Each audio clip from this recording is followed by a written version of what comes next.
Abra sua Bíblia comigo em Gênesis capítulo 22. E enquanto você vai encontrando, apesar de que é rápido, gostaria de externar minha gratidão a Deus, porque realmente foi inesperado o convite, mas agradeço muitíssimo, porque o Senhor é bom em todo tempo, como até as mocinhas aqui falaram, né? O Senhor é bom em todo tempo o Senhor é bom. E não há formas da gente agradecer ao Senhor da forma como Ele nos ama todos os dias, né? Mas vamos lá. Gênesis capítulo 22, versículo 7. Quando se encontrarem, pode dizer amém? Amém. Então falou Isaque a Abraão, seu pai, e disse: meu pai. E ele disse: eis-me aqui, meu filho.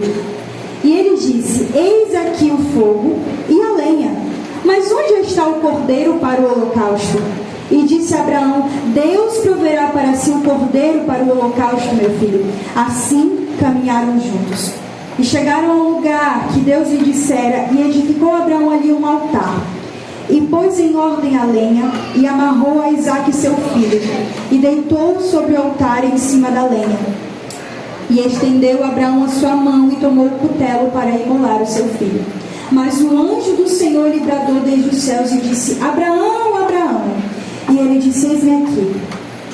E então disse: não estendas a tua mão sobre o moço, e não lhe faças nada, porquanto agora sei que temes a Deus, e não me negaste o teu filho, o teu único filho. Então levantou Abraão os seus olhos e viu um carneiro atrás dele, travado pelos seus chifres num mato. Então Abraão tomou o carneiro e ofereceu-o no holocausto em lugar de seu filho. Você pode ser sentado no glória a Deus? Glória a Deus. Aleluia, Jesus.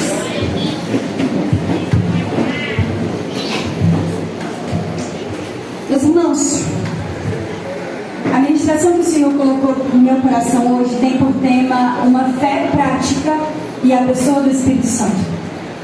Glória a Deus. Aleluia. Hoje eu estava meditando, hoje pela tarde, nessa palavra, e percebi o quão importante é nós percebermos as coisas que nós fazemos no nosso dia a dia. Vocês sabiam que nós usamos a fé em coisas tão simples que às vezes a gente nem percebe? Nós utilizamos uma fé às vezes involuntária em muitas coisas. Um exemplo é quando nós fazemos planos. Vamos supor, amanhã tem o aniversário de uma colega minha. Amanhã eu falei para ela que eu vou. Semana passada esse aniversário foi formulado. Cada item desse aniversário foi tratado antes. Mas ninguém sabe o que vai acontecer daqui a 5 minutos. Ninguém sabe o que vai acontecer amanhã, mas este aniversário está para acontecer. Isso é uma fé involuntária. Nós não sabemos o que vai acontecer, mas nós fazemos planos, nós nos preparamos, nós tentamos ser donos do nosso amanhã.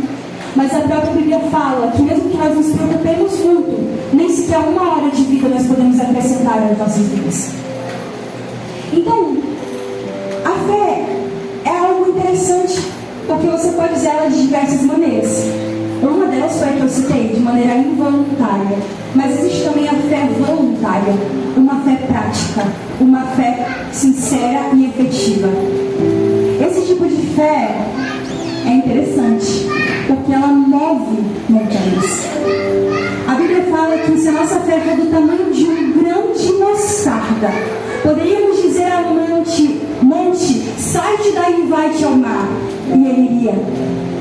E imagina o que você pode fazer com uma fé do tamanho deste copo de água.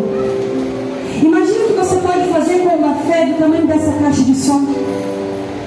A nossa fé, apesar de ser algo que nós sentimos e acreditamos, é também algo que nós devemos praticar e exercer. Mas, irmão, o que é a fé? O nosso manual de vida, que é a Bíblia, vai nos dizer lá em Hebreus, capítulo 11, versículo 1, que a fé é o firme fundamento das coisas que se esperam. Logo, é a prova das coisas que não se veem. Que fé é essa? Que fé é essa que eu posso exercer sem nem mesmo ver? É uma fé sincera, é uma fé prática. Porque eu não vejo, mas eu exerço ali uma convicção tão grande que isso me move até aquilo. Vamos observar. Nós fazemos planos. essa é a fé involuntária. Por que nós não podemos nos planejar para ter uma fé voluntária? Para ter uma fé prática, para ter uma fé que exerce sobre nós controle. Uma fé que vai nos levar até onde Deus quer nos levar. Eu perguntei para Deus hoje de tarde, Senhor, mas esse é um tema um pouco diferente para adolescentes, né? Geralmente quando a gente vai falar de adolescente, a gente fala de José, a gente fala de Daniel, a gente fala de Timóteo. Mas o Senhor me trouxe a fé. O Senhor me mostrou pela palavra que quanto mais jovem você começar a exercitar a sua fé, mais cedo você colherá os frutos de uma fé prática. Abraão exerceu uma fé não só prática, como gigante. Imagine você, o seu filho, ali do lado, falando com você, papai. O filho, é interessante porque o filho observava, o filho sabia o que faltava. O filho não estava ali só de passagem, acompanhando seu pai. Não, Isaac sabia o que era necessário para se fazer um sacrifício. E ele fala o que falta. Papai, nós já temos a lenha, nós já temos as cordas, mas cadê o cordeiro? E ele observou, e então Abraão falou para o seu filho: o cordeiro Deus proverá para si. Sabe, algumas pessoas dizem que Abraão falou aquilo para o seu filho para tranquilizá-lo, para dizer, em outras palavras, que ele iria morrer, mas não falar de uma maneira que assustasse a criança. Mas eu não acho isso. Eu acho que Abraão tinha uma fé tão prática e tão grande que ele falou para o seu filho: meu filho, o cordeiro Deus proverá para si. Mas ele não falou aquilo para não assustar a criança. Ele falou aquilo porque ele tinha convicção daquilo. Ele falou aquilo porque ele sabia o Deus que ele servia. Aleluia! Aqui tem um ponto interessante. Abraão, ele vem de toda uma jornada. Ele foi tirado de dentro da sua casa. Ele foi tirado de dentro do seu, de dentro do seu lar. Não foi à toa. Ele foi por fé. Abraão não saiu por obediência apenas. Abraão saiu por fé. Porque quantos de nós, às vezes, por obediência nós vamos, mas fazemos de qualquer jeito, fazemos mais ou menos. Abraão não fez mais ou menos, não fez de qualquer jeito. Ele foi por obediência e foi por fé. Ele sabia em quem ele estava crendo. Ele sabia quem havia chamado ele. Mas olha que interessante, Abraão poderia ter facilmente confundido a voz de Deus com a voz do inimigo. Porque pensa só comigo, Abraão esperou muitos anos para poder ter Isaac.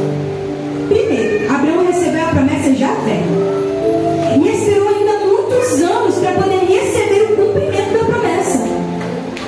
Agora que ele estava com a promessa em suas mãos, a sua mulher estéril, já avançada de idade, com um filho, e ele estava com a promessa nas suas mãos. Agora vem uma voz misteriosa e lhe diz: sacrifica teu filho para mim.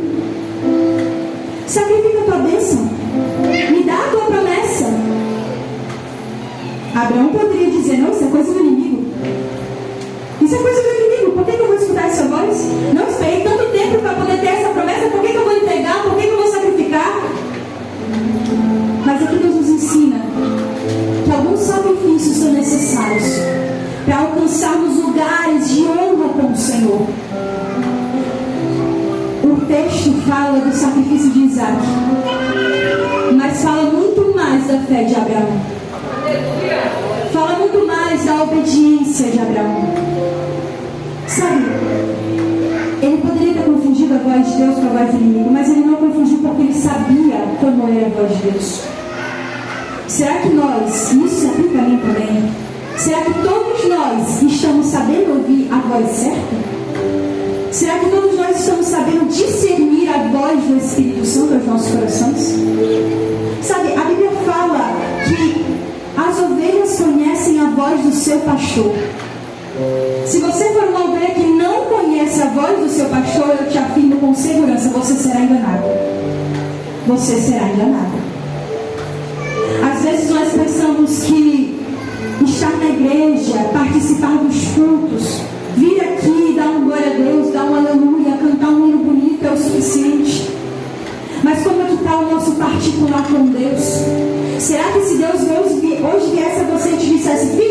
sacrifica para mim, você iria entender que essa é a voz de Deus? Será que hoje, se Deus viesse a você, filho, sacrifica isso para mim, você poderia entender que isso é a voz do Senhor? Como está nosso discernimento espiritual? Como nós estamos ouvindo a Deus?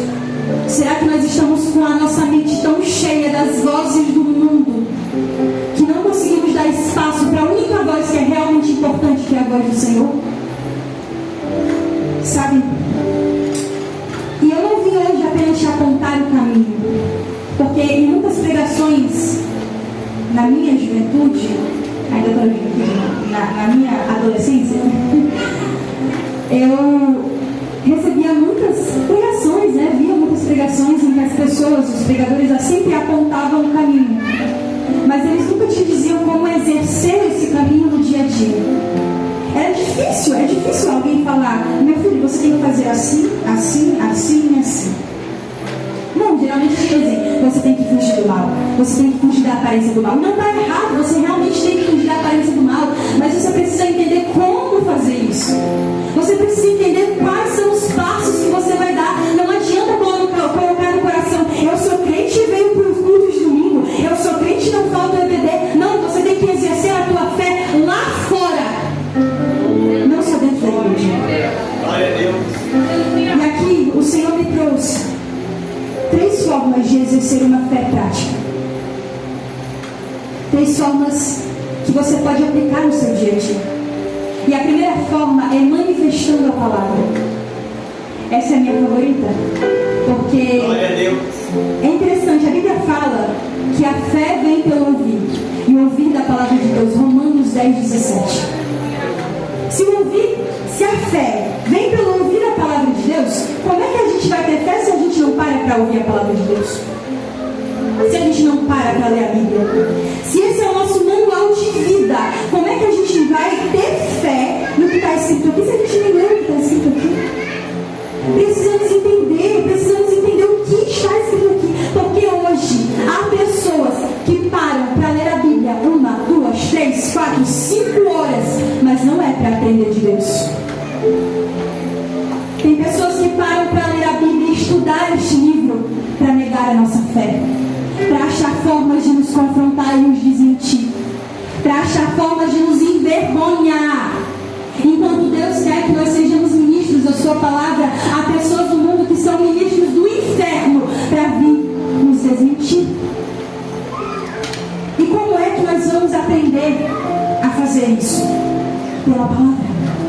Como é que nós vamos aprender a ir contra essas pessoas? Pela palavra. Estudando a palavra, entendendo a palavra, lendo a palavra. Crie uma rotina com Deus nesse sentido. Há muitas pessoas que chamam de devocional. Eu gosto de chamar de tempo com Deus. Tira um tempo com Deus. Sabe, às vezes a gente fica horas e horas e horas e horas e horas no celular, e às vezes a gente vê, passou 1, 2, 3, 4 horas no celular, e quanto tempo você dedicou ao Senhor? O Espírito Santo é uma pessoa.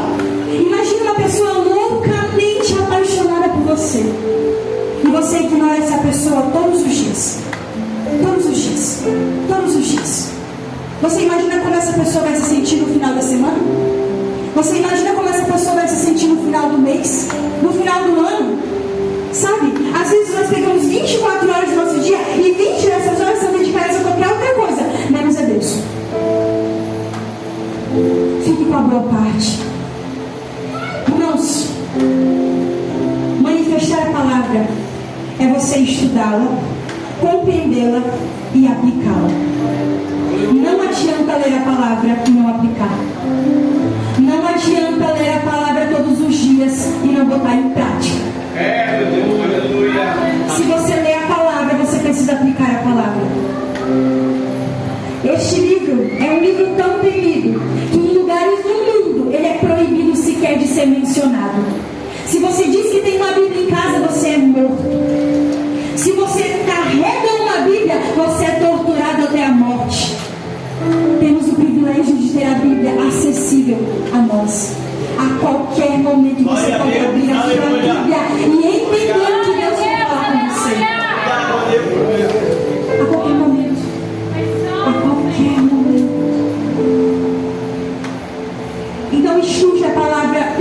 tempo com Deus. Você não precisa separar 2 horas do seu dia, mas você precisa separar um momento para Deus. E outra, a Bíblia fala para estarmos em constante oração. Essa aqui é interessante, meus irmãos, porque essa daqui até para mim foi difícil entender. É difícil, é muito difícil a gente ficar em constante oração, aprender a estar sempre com o Espírito Santo, aprender a estar sempre ligado no céu. Tem hora que a gente está pensando, ai, eu vou ter que pagar tal conta no mês que vem, ou então o adolescente está pensando, ai, meu Deus, a prova da escola que vai vir na semana que vem, ai, tem isso, tem aquilo, tem aquilo, tem aquilo, a gente esquece de estar ligado no céu. E como que a gente vai ficar ligado no céu? Colocando Deus nas pequenas coisas, colocando Deus nas coisas mínimas do nosso dia a dia. Acordei, bom dia, Espírito Santo. Vai falar contigo, Espírito Santo, vai orar. Dobre o teu joelho. Porque até o ar que tu respira para falar bobagem é Deus que te deu. Até o ar que a gente respira para pregar, para cantar, para louvar, foi Deus que nos concedeu. Nós precisamos estar sempre conectados. Acordou, vai orar. Acordou, vai falar com o Espírito Santo. Espírito Santo, bom dia. Hoje eu gostaria, Espírito Santo, que meu dia fosse assim, assim, assim, assim, entendendo que isso não feito a tua vontade. Chegou no meio-dia, ora antes de comer. Aquele alimento não foi os seus pais que conseguiram apenas. Foi Deus quem deu a eles força para trabalhar, ter o dinheiro e conseguir aquele alimento para você. Até o teu alimento é provido por Deus.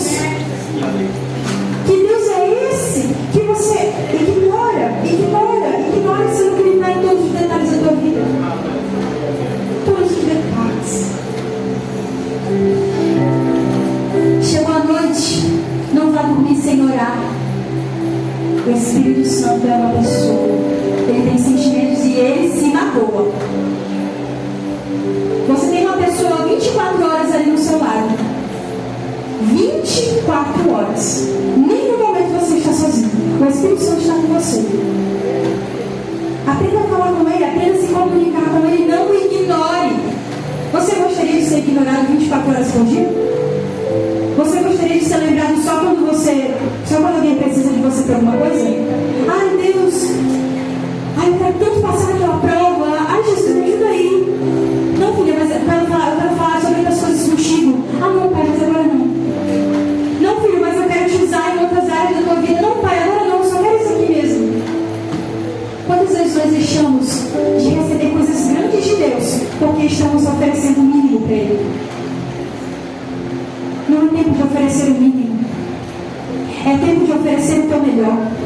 É tempo de te esforçar na palavra acima das outras coisas que você se esforça na sua vida. Glória a Deus. A segunda forma, manifestando a palavra, meus irmãos, você vai orar a palavra também. Isso que é uma chave que eu aprendi na minha vida. Aprendi com experiências próprias. Que orar a palavra é a mais eficiente do que orar com suas próprias palavras. É importante que você ore ao Senhor com suas próprias palavras e diga o que está no seu coração. Mas orar a palavra é mais eficiente. Você não tem força para orar? Dobra o teu joelho e abre no Salmo 91. Repete ele 4 vezes. Você não tem força para orar? Abre a tua Bíblia, ora a palavra.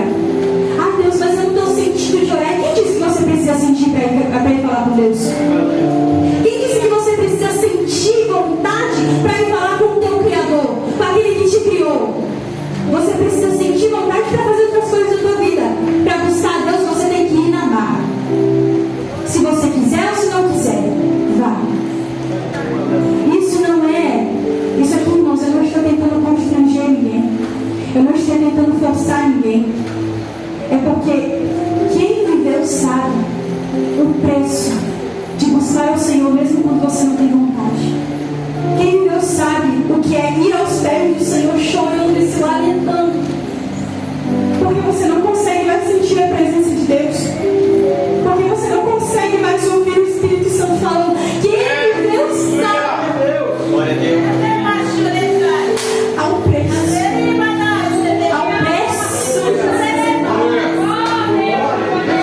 É o preço que você vai até o Senhor. Dedica teu tempo. Dedica o momento.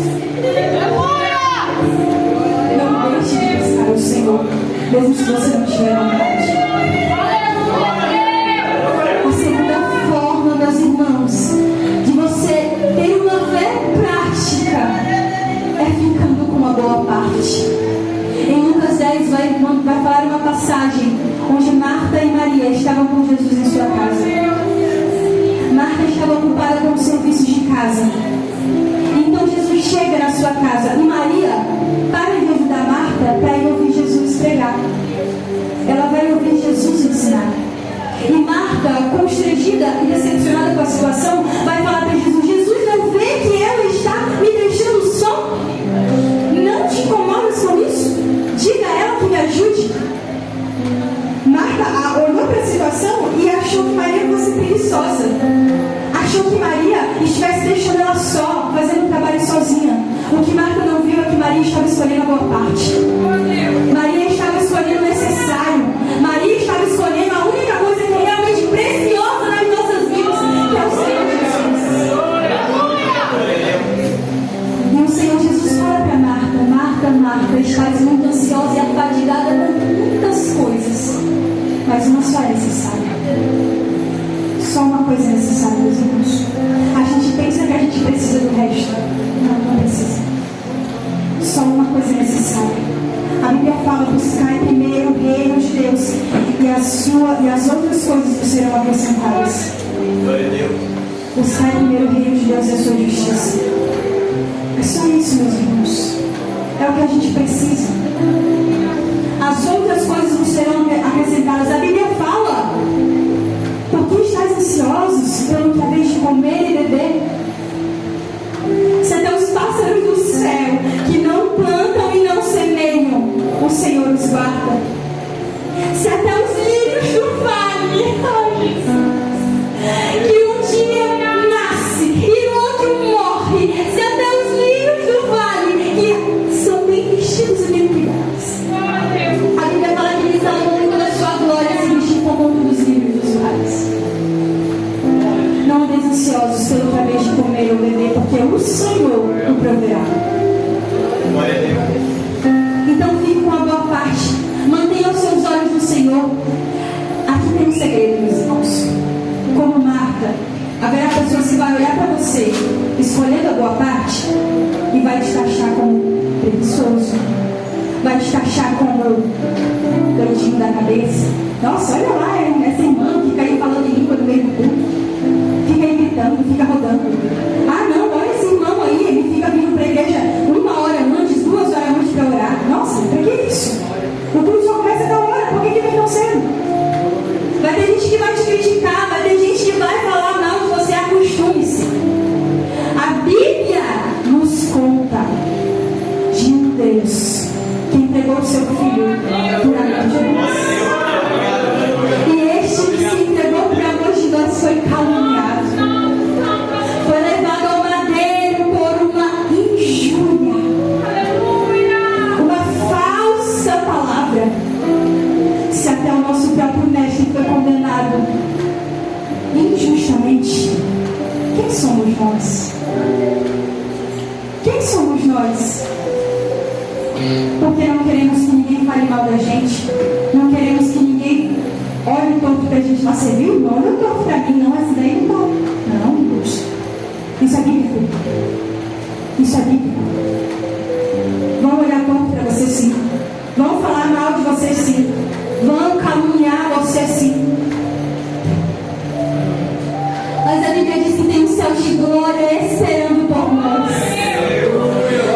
E na cidade santa, a Bíblia fala: não haverá choro, não haverá morte, não haverá dor, não haverá pranto. Porque a nossa esperança, ela não é terrena, ela é vindoura.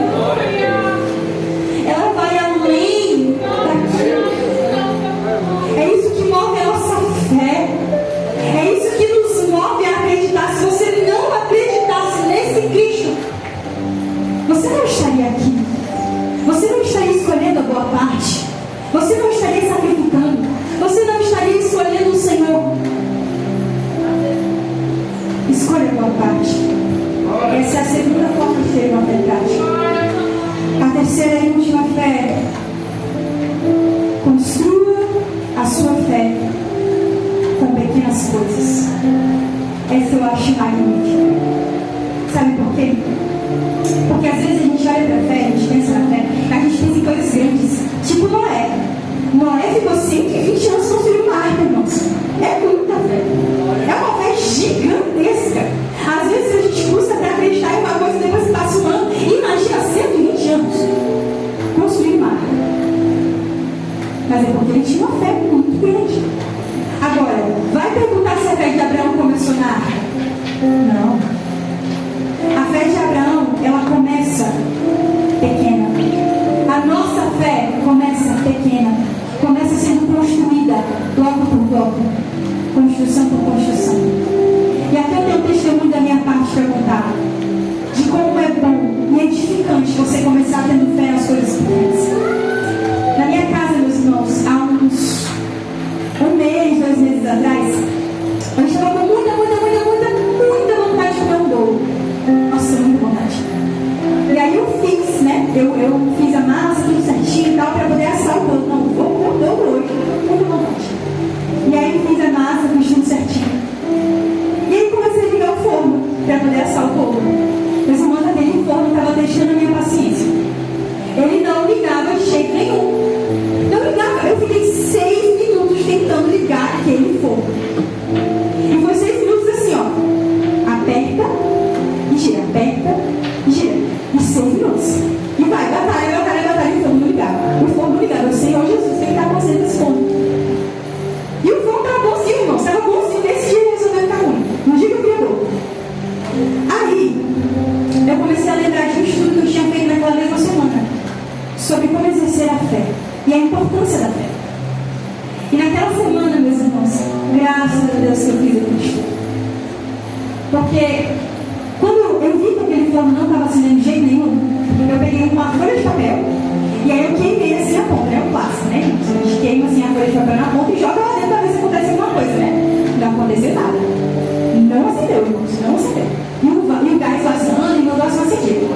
Mas então eu comecei a orar. Eu comecei a orar para Deus e falei, Senhor, a tua palavra diz, manifestando a palavra, que se a nossa fé for do tamanho de tão desgostada, poderíamos mover montanhas.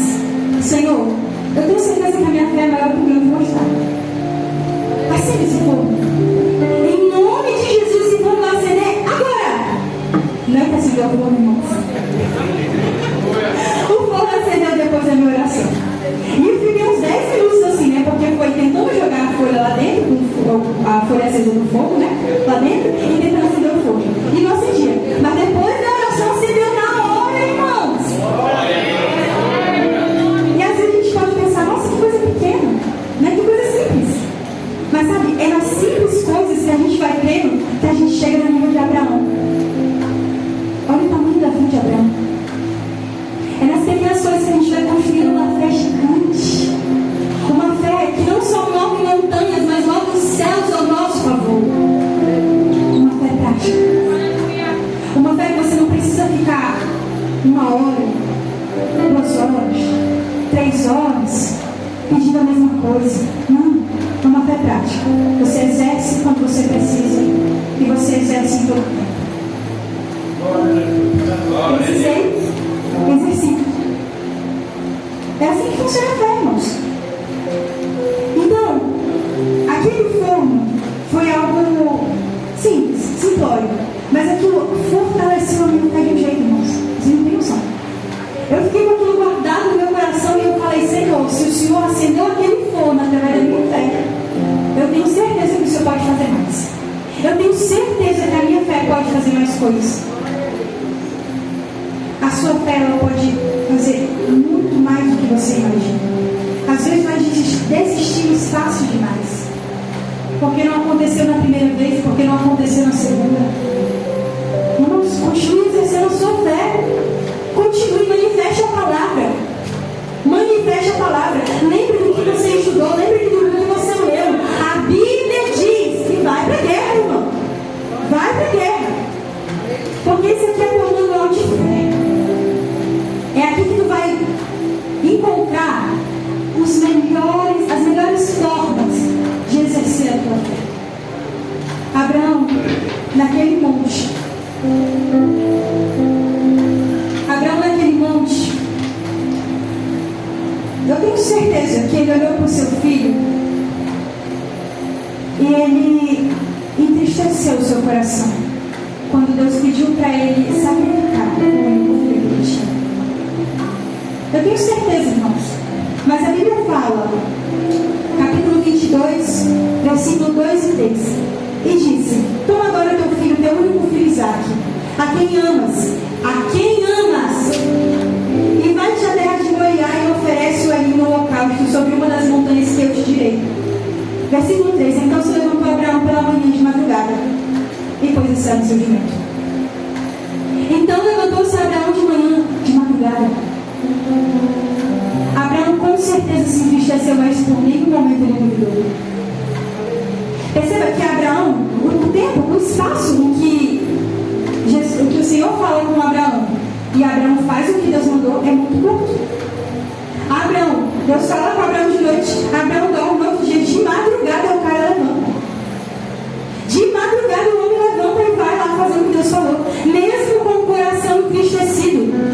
Isso aqui nos prova que às vezes nós não vamos fazer as nossas vontades. Isso nos prova que muitas vezes o Senhor vai nos pedir para sacrificar coisas que amamos. O teu filho a quem tu amas. Abraão não odiava seu filho, Abraão amava. E ali nós vemos a fé de Abraão sendo exercida, a obediência de Abraão sendo exercida, mas também traz de ensinamento para nós. Que estejamos prontos a fazer a vontade do Senhor em todo tempo. Glória a Deus. Precisamos estar prontos para fazer o que o Senhor nos mandar fazer. Independente do que seja, independente de como seja. Faça o que o Senhor mandou. E a Bíblia nos dá respaldo. Adolescente, o que você tem que fazer? Buscar ao Senhor. Buscar ao Senhor na mocidade. Buscar ao Senhor na juventude. Busca ao Senhor. Para você ver como que Deus cuida. Deus ele te dá teu alimento. Deus ele te dá teu ar. Deus ele acorda você todas as manhãs. Deus ele te dá fôlego de vida. Mas a Bíblia fala de muito mais coisas que Deus provê. Sabe, Deus é quem provê o teu casamento.